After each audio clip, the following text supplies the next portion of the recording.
This is American Ground Radio. I'm Stephen Parr with Louis R. Avallone. You know, something I don't understand is if white supremacy exists, why did Elizabeth Warren pretend to be an Indian? I'm just saying, why did she need to pretend to be an Indian in order to get a job if there's such systemic racism in this country? I mean, she should have automatically gotten that job just by the color of her skin. Well, there is a difference between saying white supremacy exists. I mean, there are some white supremacists. Systemic racism. Well, it's systemic racism is a different thing. That's a different thing. That doesn't exist. There are individual white supremacists, just as there are individual black supremacists. There are racists of every race. I know that really confuses people and angers some others, but it's true. But there's also this desire among a lot of people on the left to virtue signal, and that's what she was doing. I just don't think that there are that many white people that are out to get people that are not other white people. You know what I'm saying? I agree with you. They're not. There are people in this country that are good people, absolutely, that happen to be white. That's right. Let me ask you this question: in the 2008 election, what number do you think is bigger? The number of people who voted against Barack Obama because he was black, or the number of people who voted for Barack Obama because he was black? That number is going to be at least 10, maybe 100 times bigger than the one who voted against him because of his race. And then went on to reelect. You're exactly right. President Obama. But see, white supremacy doesn't explain minorities attacking Asian Americans. No. Even though President Biden signed an executive order with respect to Asian hate crimes. But that is not a white supremacist thing right now. Well, if you look at the data shows... The data, exactly. The data shows actually the majority of these attacks against Asians are being done by African Americans. No, how is that white supremacy? No, exactly. In New York City, where anti-Asian hate crimes soared nearly ninefold in 2020 over the year before. Only 2 of the 20 people arrested last year in connection with those attacks were white. Now, again... Only 2. There are 2 That's things, in New York City. That's a big deal, but the other thing is how many people were arrested? 20. Okay, we're talking about Asian... That's another discussion epidemic altogether. of Asian hate crimes, and it's 20? But see, the left has an explanation for that too. Okay. Insofar as that there were only 2 white people folks arrested. Yeah. that were arrested. That's got to be because the police are racist. Well, and they won't arrest white people, right? It's because anti-Asian racism has the same source as anti-black racism, and that is white supremacy. So when a black person attacks an Asian person, the encounter is fueled by white supremacy. That makes no sense. So let me ask you something. If we're going to have that kind of standard out there. Right. Was Barack Obama responsible for the deaths of those police officers in New York City, in Baton Rouge, and in Dallas? Because they were all killed execution style during Obama's second term, where Obama basically fed this narrative to this country. Trayvon Martin. That cops kill black people. Could have looked like me. Because they're black. You know what I'm saying? I know exactly what you're saying. So now we see in Columbus, a 39-year-old man is accused of shooting and wounding 5 people. This is Columbus, Georgia. Right. Because they were white. That was the only criterion that was used. And that's what he said. The suspect said that. He told police that white men had picked on him and wronged him for all of his life. Basically, he explained throughout his life, white males had taken from him. And so, therefore, this was his time to take back.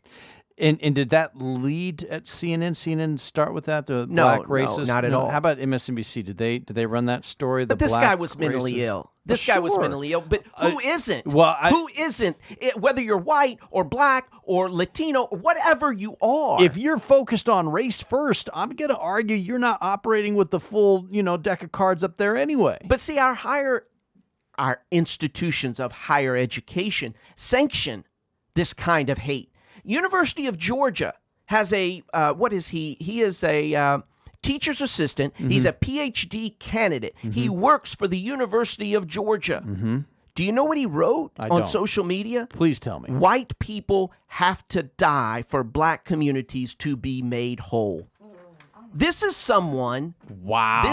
And they cleared him. Was that the same state where this mass shooting just happened? The University of Georgia just cleared him of any wrongdoing. He's still employed by the University of Georgia. Here's what he wrote. Some white people may have to die for black communities to be made whole. To pretend that's not the case is ahistorical and generally native. And I'm wondering, which white people do you start with? Do you start with the whitest of the white? Because if so, Stephen, I'm just going to say, watch your back.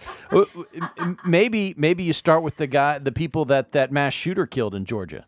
Maybe that's where he thought you should start. Just, with that random lottery system from a deranged person who's bought into your hateful rhetoric. Here's more of what he wrote.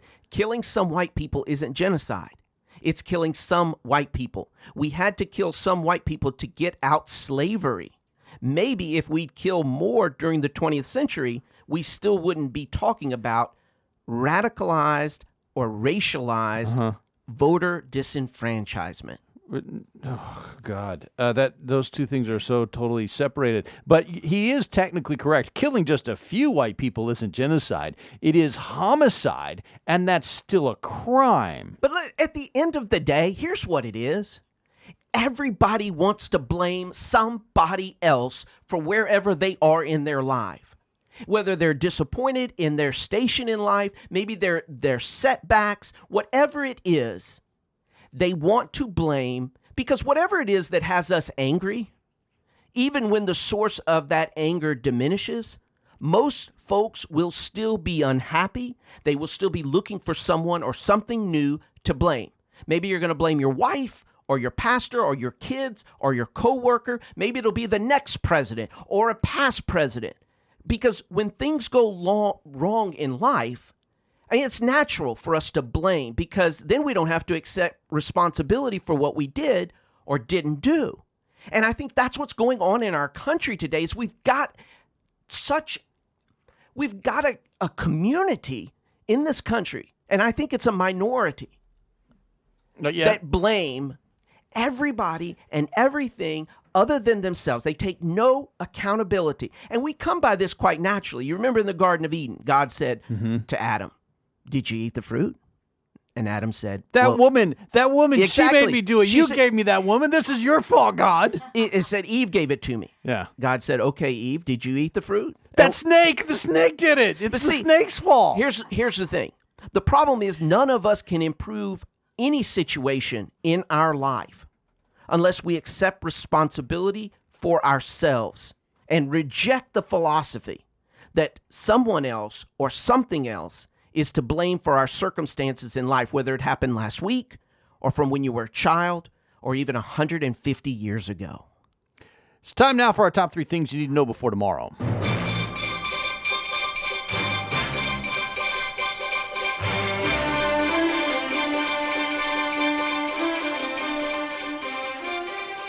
Florida Governor Ron DeSantis signed a new law today requiring a moment of prayer in public schools in the state. Each school in Florida must set aside 1 minute for prayer or meditation. That makes Florida the 15th state in the country to have a moment of prayer required by law. DeSantis said, quote, "The idea you can just push God out of every institution and be successful. I'm sorry, our founding fathers did not believe that." But if our unalienable rights, if you believe that our unalienable rights to life, liberty, and the pursuit of happiness is due to the Creator, is granted to us by the Creator, why can't we take a moment every morning to acknowledge the same? Well, because the ACLU won't let you. I mean, the official motto of the United States is, "In God we trust," for goodness sake. Second thing you need to know before tomorrow, Louisiana will now have a new holiday, Juneteenth. Both houses of the state legislature voted to unanimously declare the third Saturday in June, Juneteenth, to celebrate the ending of slavery.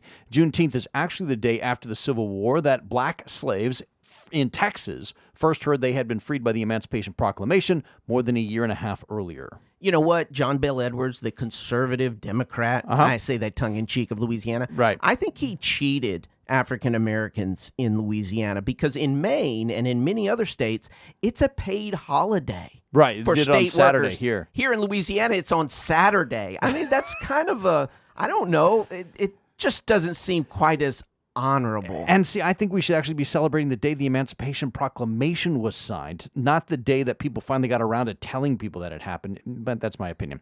Third thing you need to know before tomorrow, the reporter who first uncovered the secret tarmac meeting between Bill Clinton and Attorney General Loretta Lynch has died. 45-year-old Christopher Sine was found dead at his residence in Hoover, Alabama. In 2016, Sine was the first person to report on the secret meeting between Lynch and Clinton while Lynch was supposedly investigating Bill Clinton's wife, former Secretary of State Hillary Clinton. Despite the obvious ethical violations of the Attorney General for the United States, meeting in private with a spouse of the subject of a criminal investigation, both Lynch and Clinton insisted they did nothing wrong and only talked about golf and grandchildren. Police in Alabama are investigating Sine's death as an apparent suicide. Well, Lynch did say she was very surprised that Clinton wanted to meet with her because they did not have a social relationship whatsoever. So their versions really don't match up.